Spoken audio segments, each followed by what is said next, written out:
Breaking news Hyderabad central university దగ్గర ఉద్రిక్తత చోటు చేసుకుంటుంది.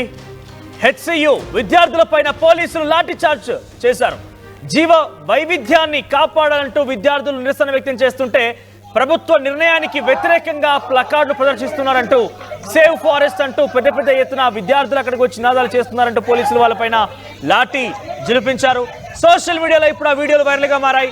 మనం చూస్తున్నాం మా టీవీ స్క్రీన్ పైన 400 ఎకరాల ఆ స్థలంలో చాలా జీవ వైవిధ్యానికి సంబంధించినటువంటి చెట్లు ఉన్నాయి, అనేక రకాల జంతువులు ఉన్నాయి, నెమళ్ళు ఉన్నాయి, జింకలు ఉన్నాయి, ఇంకా చాలా జంతువులు ఉన్నాయి, 320 రకాల స్పైసెస్ చెట్లు ఉన్నాయనేటువంటి విషయం పైన దాంట్లో ఎటువంటి నిర్మాణాలు చేపట్టకూడదు, ప్రకృతిని విధ్వంసం చేయకూడదు అంటూ హెచ్సి విద్యార్థులు ఆందోళన చేపడుతుంటే ఈ రోజు ఏకంగా అక్కడ ఎక్కడైతే జేసీబీలు బుల్డోజర్లు వచ్చి చెట్లను కూల్చేస్తున్నారో, చెట్లను కొల్లగొడుతున్నారో అక్కడికి వచ్చి విద్యార్థులు నిరసన తెలిపేందుకు వెళ్లారు. అయితే వారికి అటు విద్యార్థి సంఘాలు కూడా మద్దతుగా ఉన్నాయి. ముఖ్యంగా ఉపాధ్యాయులు కూడా, అక్కడ పనిచేసే ప్రొఫెసర్లు కూడా ఆ విద్యార్థులకు మద్దతుగా నిలిచేందుకు వారంతా కూడా బయలుదేరి వస్తున్న నేపథ్యంలో ఒక్కసారిగా ఈ లాఠీ చార్జ్ జరిగింది. మీరు చూడండి ఎంత కర్కశంగా ఒక గొడ్డుని బాదినట్టుగా చాలా బలమంతా ఉపయోగించి లాఠీని తీసుకొని విద్యార్థుల పైన చాలా విచక్షణరహితంగా దాడి చేస్తున్న దృశ్యాలను చూస్తున్నాం. కారణం ఏదైనా కానివ్వండి, కానీ ఇంత దారుణంగా పోలీసులు ఇంత దారుణానికి పడిగట్టడం, అక్కడ పడుకొని పోయినటువంటి ఒక విద్యార్థి చూడండి, ఇక్కడ ఒక విద్యార్థుల కింద పడిపోయి ఉంటాడో విద్యార్థి అలా దొరకబట్టేసి